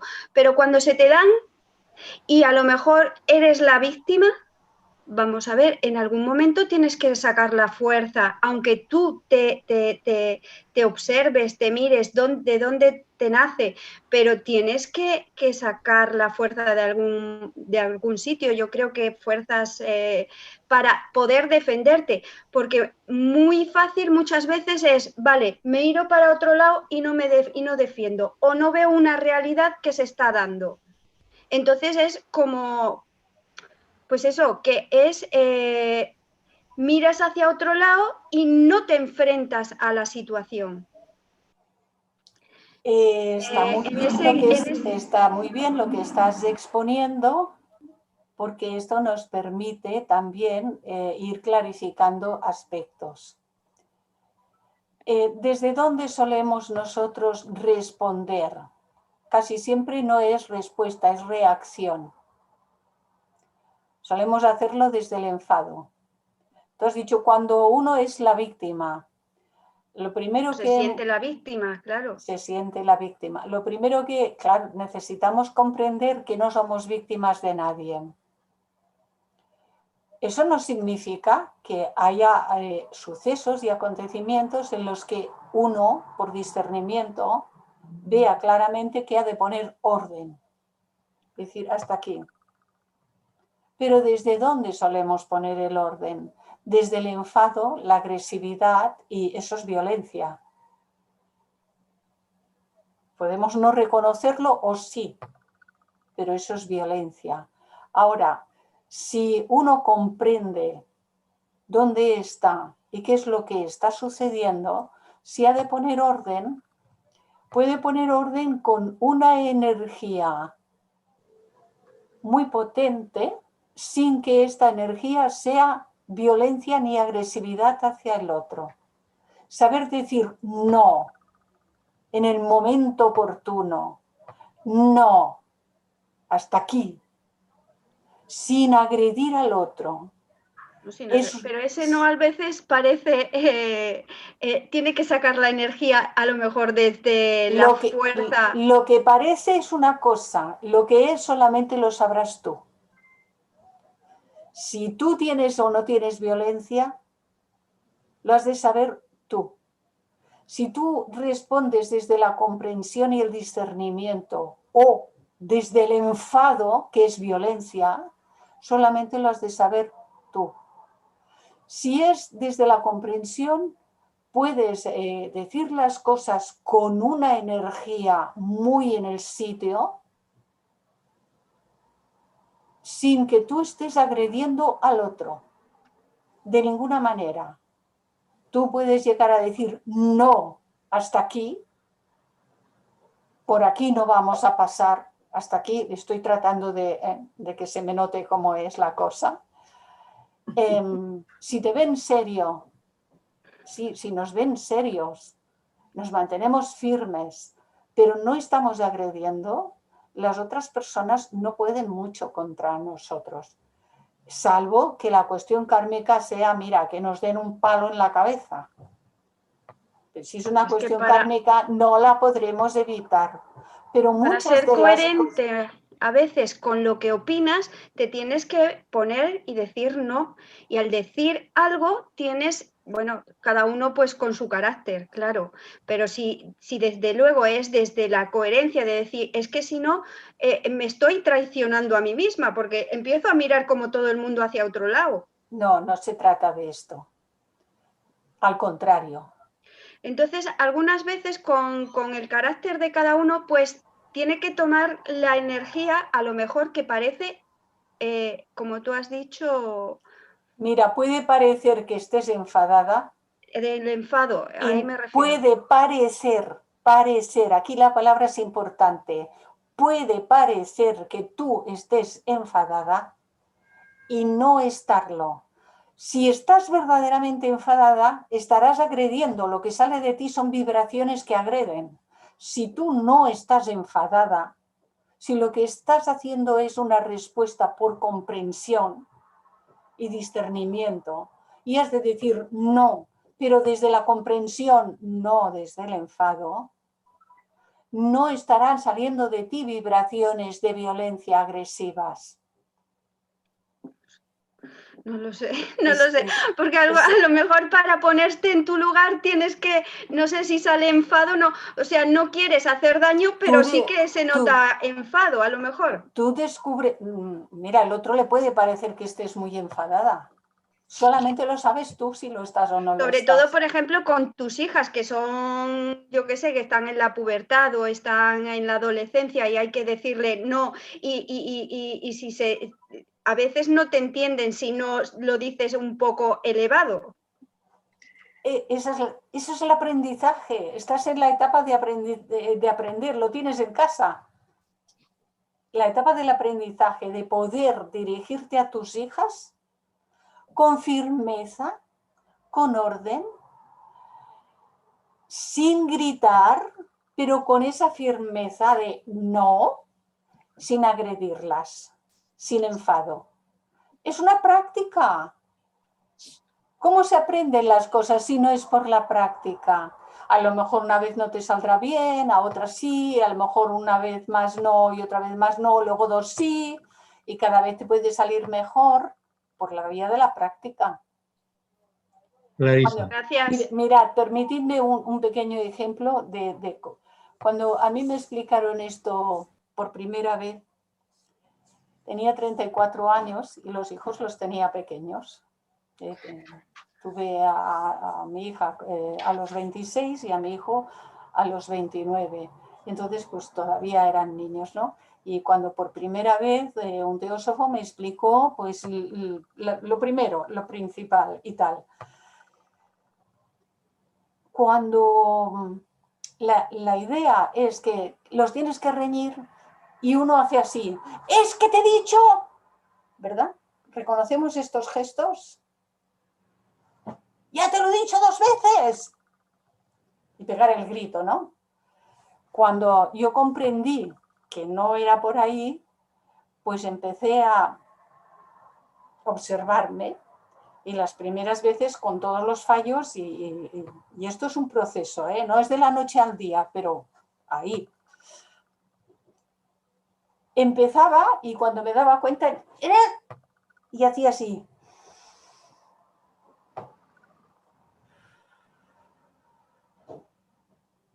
Y entonces, bueno, va, venga, pues vamos a hablar. Sí, yo reculaba porque tenía que hacerlo sin el grito, sin mi enfado, sino desde otro punto. Y ahí empecé con este tipo de cosas, es decir, que puedo reconocer lo que estás explicando, por ejemplo, respecto a las hijas. Y son muchas otras cuestiones, pero es la práctica la que hace al maestro. Sí, ahora, bueno, pues maestros no, pero aprendices tampoco. Ya vamos camino de medio oficialillos del asunto, ¿eh? De poder afrontar las cosas sin el enfado. Hemos de llegar a poder vivir sin enfadarnos absolutamente por nada, de nada, ni con nadie. Que no significa mirar para otro lado, sino comprenderlo todo. Clarisa. Sí, Luis. Disculpa. De repente es bueno diferenciar, y quisiera que lo haga si es que no es posible. Cuando Jesús dicen que tiene iras santas al botar a los mercaderes en el templo, ¿qué cosa sería eso? Es un símbolo. Los mercaderes están dentro. Él echa sus mercaderes de sí mismo. Echa de sí mismo los deseos, las pasiones, los apegos, las ambiciones, el orgullo, la soberbia, la vanagloria, los celos, la envidia, los enfados, las iras, las violencias, que son esos los mercaderes que todos tenemos todavía en la medida que sea cada quien en nuestro interior. El templo somos nosotros, San Pablo, sois el templo del Dios vivo, pero todavía no lo sabéis. Hay que echar los mercaderes del templo de nosotros, de cada uno de nosotros. Y Jesús echa a los mercaderes simbólicamente es eso. ¿Esa actitud es enfado en él? No, es firmeza, es seriedad, esto es lo que hay que hacer y se hace. Ok, gracias. Puede parecer enfado. Lo importante es saber que lo que sentimos no es violencia. Y nosotros sabemos dónde estamos, lo distinguimos enseguida. Yo sí, a ver, si todavía en algún momento me aparece algo que es la sombra de un enfado, me lo veo enseguida. O no os reconocéis enseguida cuando os enfadáis. Estoy enfadada porque me han hecho no sé qué, o me ha dicho no sé qué, o no me ha dicho, o no me ha hecho. ¿Os dais cuenta cuando estáis enfadados, verdad? Pues al darse cuenta es cuando hay que empezar a hacer un trabajito, decir, uff, qué enfadado que estoy. Aquí hay que hacerlo de otra manera, se ha de decir uno a sí mismo. Esto lo tengo que afrontar de otra manera. Esto no lo puedo resolver con el enfado, lo tengo que resolver de otra manera. Observarlo, ver de qué se trata, si ha de resolver algo, si ha de hablar con la persona. Si la persona no quiere hablar, pues no hay nada que hablar, no, es que hay no miles de posibles circunstancias, más de miles de posibles circunstancias, pero todas nos estarán enseñando, todas las circunstancias nos están mostrando qué es lo que tenemos que resolver en nosotros. Lo que está ocurriendo fuera es el escenario donde se producen las circunstancias para que nosotros veamos qué es lo que tenemos que transformar. Es un escenario, algunos lo llaman el espejo, nos hacen de espejo. Es un escenario porque es todo un movimiento, unas circunstancias que se dan, unos actores, él, ella, ellos, todo lo que se da es un escenario, nos está enseñando, nos está dando enormes oportunidades. ¿Verdad, Luis? Gracias, está bien, sí. ¿Puedo agregar algo? Sí, En realidad lo Sí. dijiste vos, que a veces que ayuda en cuanto a la interrelación con el núcleo familiar o con las personas, que a veces esto que uno reacciona agresivamente, a veces porque se sintió herido, pero a veces el que nos está atacando, puede ser generalmente se dan los núcleos familiares, lo hace porque también uno dijo algo y lo interpretó de una manera que se sintió herido. Entonces, si uno a veces para, como vos dijiste, y puede mirar todo eso, cómo se está produciendo, inclusive desaparece la ira dentro de uno. Claro. Y uno puede hablar con el otro y decirle, bueno, pasó esto, pasa esto, por eso, pero yo no quise decir tal cosa, bueno, pero son pequeños darse cuenta, digamos. Sí. ¿no? Y realmente otra cosa que te quiero decir es que me gusta mucho tu trabajo, agradecerte este trabajo. Gracias a vosotros porque así podemos compartir. Gracias por estar aquí. ¿Alguien más quiere comentar alguna cosita? ¿Habéis quedado satisfechos? Yo, Clarisa, plenos? ¿Sí? Yo Hola, pienso María. que realmente, ¿qué tal? Realmente el trabajo de vivir es enfrentarnos a nosotros mismos. Tal vez ese diario vivir de ese acontecimiento de situaciones, acontecimientos y demás, nos están dando la oportunidad de conocernos a nosotros mismos y si estamos alerta de darnos de la atención o de ese darnos cuenta que constantemente nos están diciendo o de entrar en ese proceso de la purificación, o sea, tienes la oportunidad de hacer esa transmutación. Sí. Y entonces tú te puedes sentir mejor contigo misma y haces sentir bien a los demás. Sí, sin duda. Y eso me está gustando y también me gusta mucho tu trabajo. Muchas gracias. Cuando uno se va transformando, deja de agredir a los demás y claro, las cosas cambian.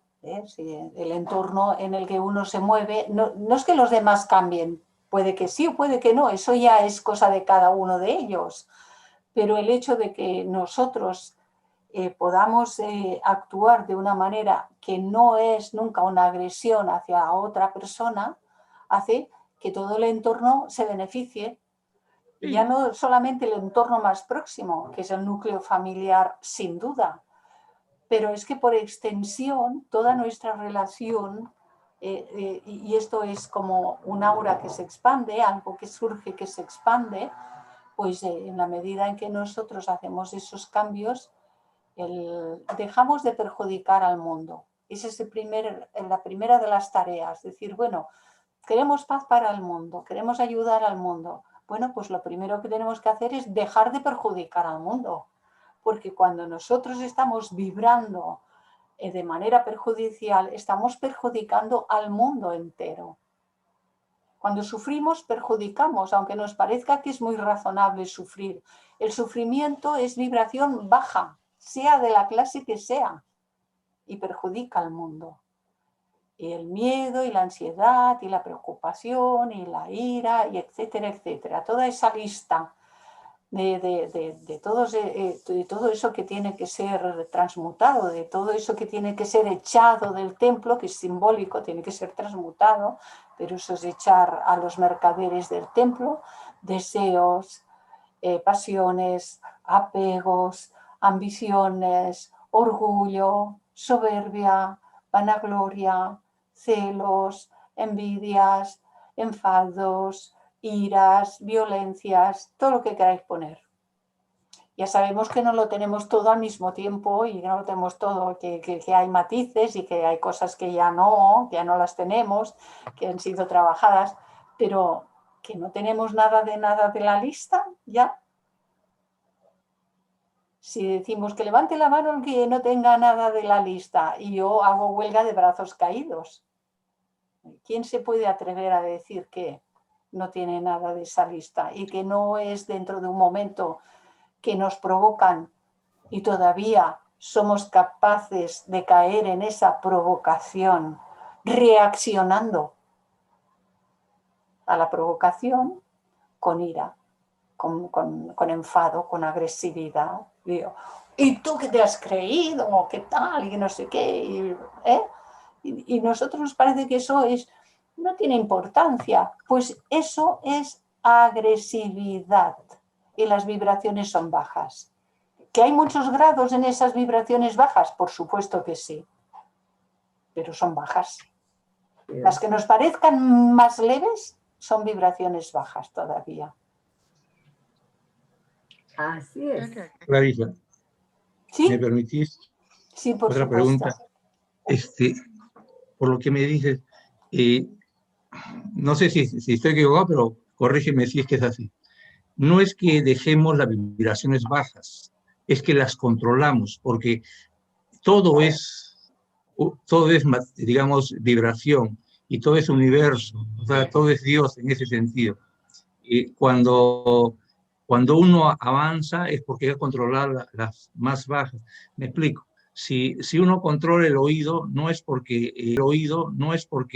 no le haga controlar esas vibraciones fuertes, pero también tiene que ser capaz de escuchar un alfiler que cae. O sea, la vista no se puede deslumbrar con el mayor brillo, tiene que controlar, pero también puede ver en la penumbra o en la oscuridad. O sea, el hecho de evolucionar es controlar todas las vibraciones de abajo y de arriba. No es que deje las de abajo, las más groseras, y solo se quede con lo de arriba, porque si no estaría habiendo separatividad. No, no hay separatividad en eso, porque se va al punto medio. Cada vez el movimiento pendular es más corto. de lo positivo a lo negativo cada vez es más corto. Y ese situarse en el punto medio es lo que simbólicamente se denomina el camino del medio o filo de la navaja, caminar por el filo de la navaja. En ese estado, que es el último estadio de la evolución humana, en ese estado el ser humano actúa, pero no deja residuo kármico, ni bueno ni malo. Porque el residuo kármico bueno también ata a la rueda de encarnaciones. Entonces, se trata de actuar. Cuando hablamos de la palabra control, a ver, uno tiene cierto dominio sobre lo que dices del oído, etcétera, es cierto dominio y es graduado y puede llegar a tener total dominio sobre esos aspectos. Pero la palabra control implica que hay un aguante de eso. Realmente no es así en lo que estamos hablando. No controla las vibraciones bajas, es que no las emite. No emite vibraciones bajas. Cuando ya está actuando desde el discernimiento, desde el conocimiento, desde una sabiduría cada vez más amplia de las leyes universales y tal. No emite esas vibraciones bajas porque su pensar y su sentir son de un orden superior, integrante, no separativo. Hemos dicho, fijaros que hace un rato hemos dicho, lo mismo el santo que el criminal, ese vestido manchado de sangre, tal. Así que no podemos rechazar al criminal, sino que lo hemos de ver como un ser humano que está evolucionando. Eso es integrador. Y si uno piensa así, no emite vibraciones bajas. Si piensa ese criminal que no tiene derecho, que fíjate, que aquel, que el otro y tal, está emitiendo vibraciones bajas. Pero si lo integra como un ser humano en el proceso, ya no emite vibraciones bajas. No tiene que controlar. Controlar es aguante. No tiene que controlar nada. Por entender el significado de la palabra y que la pongamos donde corresponde. ¿Me explico? Clarisa, Gracias. nada más quiero aportar que toda la vida en donde estamos viviendo en este plano Tierra siempre va a ser una prueba y error. Y cada cosa que sucede en nuestras vidas es para evolución y aprendizaje. Por supuesto, es lo que hemos estado diciendo esta tarde, ¿verdad? Que todo es parte del proceso y que sin ese proceso, hemos dicho esta tarde varias veces, sin ese proceso no habríamos llegado hoy aquí, a donde estamos, en cada ser. Sin ese proceso no habríamos llegado a ser lo que somos hoy. Y sigue el proceso, por supuesto, ¿verdad?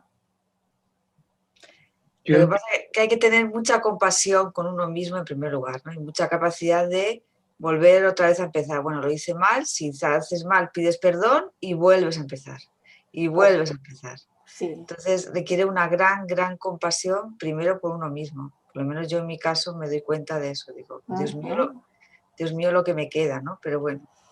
Pero bueno, en el día a día, cada día trae lo suyo, no hay que anticiparse. Pero hay que estar atento a lo del día a día. ¿Sí, Arturo? Yo tengo una pregunta, Clarisa. Bueno, muy interesante toda la exposición. Muchas gracias y un saludo a todos desde Cuernavaca, Morelos, México. Nos encontramos en la quinta raza raíz. Estaríamos entrando a la sexta, séptima, luego el otro globo. Mi pregunta es,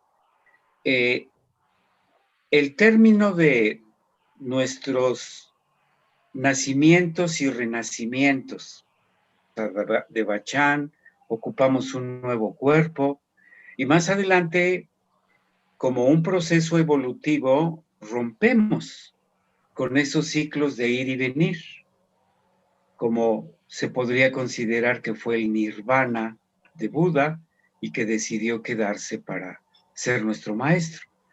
¿Qué relación tiene esta ruptura de ir y venir? Si lo podemos lograr de manera individual o si necesitamos pasar de la quinta raza a la sexta, a la séptima y luego pasar al otro globo. O sea, ¿es el mismo camino o son dos caminos diferentes? Importante pregunta. Como yo no he llegado a esas etapas, no te lo puedo afirmar ni negar. Ni lo uno ni lo otro. A ver, en los libros por ejemplo, pues en Antropogénesis, que habla de todos esos circuitos y de toda la doctrina secreta donde se habla de los globos, las razas, las subrazas y tal. Es un estudio complejísimo, muy complejo.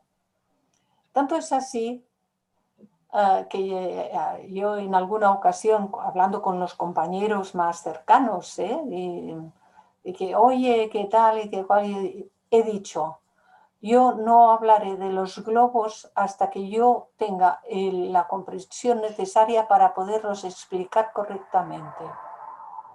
Hasta ahora he oído a algunos compañeros que han explicado sobre los globos, y si lo han hecho, bueno, pues me parece muy bien, yo escucho con toda atención a todos los compañeros, pero yo no puedo hablar ni de los globos ni de algunas otras cuestiones hasta que yo tenga la comprensión necesaria, a los niveles necesarios para explicarlo correctamente. No para decir lo que dicen los libros, ¿me explico? Decir lo que dicen los libros se puede decir, pero yo necesito comprender para poder decir algo. Claro. Entonces, hasta donde algo pueda decir del proceso en el que estamos inmersos, sí debo decir que no pongamos nuestra mente a elucubrar si esto va a ser muy largo, si esto va a ser para la siguiente cadena, si esto va a ser para el siguiente globo o no va a ser para el siguiente globo. En el aquí y en el ahora de cada uno de nosotros tenemos una tarea que realizar. Esta es la que nos presenta la ley kármica cada día. La ley kármica y el Dharma como evolución, como le queráis poner el nombre, da igual. Los nombres no tienen mucha importancia aquí. Lo que importa es comprender el significado, ¿verdad? Estamos aquí. Esta es nuestra realidad actual. Y todos sabemos lo que significa sufrir. Y todos sabemos lo que anhelamos, dejar de sufrir. A esto viene añadido luego, por desarrollo de la conciencia, y que muchos ya lo sienten así, el querer trabajar para poder auxiliar al mundo y que el mundo deje de sufrir. Pero para poder servir al mundo, uno debe de transformarse a sí mismo. Hoy, mañana traerá lo suyo. Pasado mañana traerá lo suyo. Evidentemente, mañana será hoy. Pasado mañana, cuando llegue, será el hoy que viviremos. Y tenemos que actuar en tiempo presente, no en tiempo futuro, no en tiempo pasado, no en diferido, no en imaginación, sino en el aquí y en el ahora. Podemos hacer muchísimo. Y esto es lo que a mí me tiene ocupada. Esto es lo que trato de transmitir cuando comparto con todos vosotros, de tal manera que comprendamos que solo haciéndolo así en el día a día, en el hoy, en el aquí y en el ahora, podemos transformarnos a nosotros mismos, dejar de perjudicar al mundo y poder empezar a desarrollar esas facultades interiores que serán de servicio para el mundo. Pero aquí y ahora, aquí y ahora. ¿Queréis estudiar sobre los globos? Hacedlo, porque ayudan a desarrollar todo lo que se estudia en la doctrina secreta y en las otras obras, ayuda a desarrollar mucho de la mente abstracta, la parte superior de la mente concreta, por supuesto, y mucho de la mente abstracta. Un desarrollo que es necesario. Pero, como decía la señora Blavatsky, todo esfuerzo hecho para comprender estas abstrusas doctrinas no quedará sin recompensa. Hay una recompensa que es el desarrollo de esa mente superior abstracta que está muy incipiente en toda la humanidad. Podemos creer que tenemos mucho desarrollo y tal, pero la mente abstracta está muy incipiente en toda la humanidad y es necesario desarrollarla. Y en ese sentido poder estudiar, poder profundizar. Pero os diría, si me permitís que lo haga, os diría, pero no entréis en elucubraciones ni dialécticas intelectuales. Los globos serán así, serán asau, serán de la otra manera. No, ni para esto ni para ninguna otra cuestión las elucubraciones mentales pueden ayudar en lo absoluto, para nada. Claro, claro.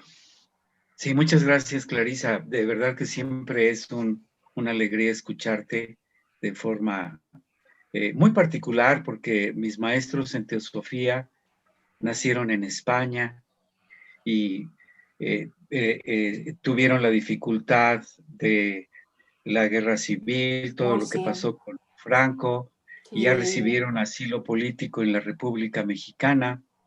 Y ahí mis maestros Elisa Díaz y Laureano Posta Juncal, yo de jovencito, me invitaron y conocí teosofía y me inicié en la masonería.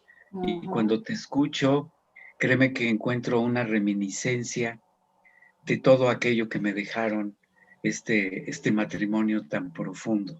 Muchas gracias, Clarisa. Me alegro mucho de los que encuentran así personas que les echan la mano, ¿verdad? La manecica, ¿eh? Y muy bien, pues muy bien todo. Pues si os parece bien, queridos hermanos, queridos amigos, que ya se ha ido pasando estos últimos minutos, cerraríamos el encuentro aquí. Tenemos mañana a Daniel, muchos de vosotros lo seguís en sus exposiciones.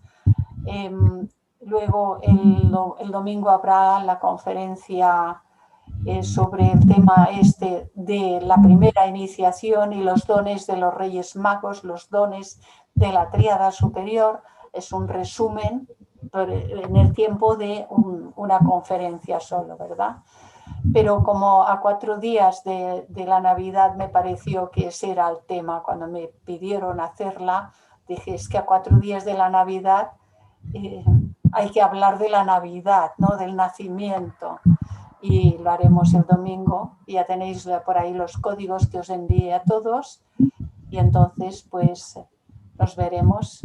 Y para los que no pudiesen por cualquier razón acompañarnos, recibiréis a su debido momento los códigos ya para la semana del 7 de enero, aquella semana que ya habrá presentación.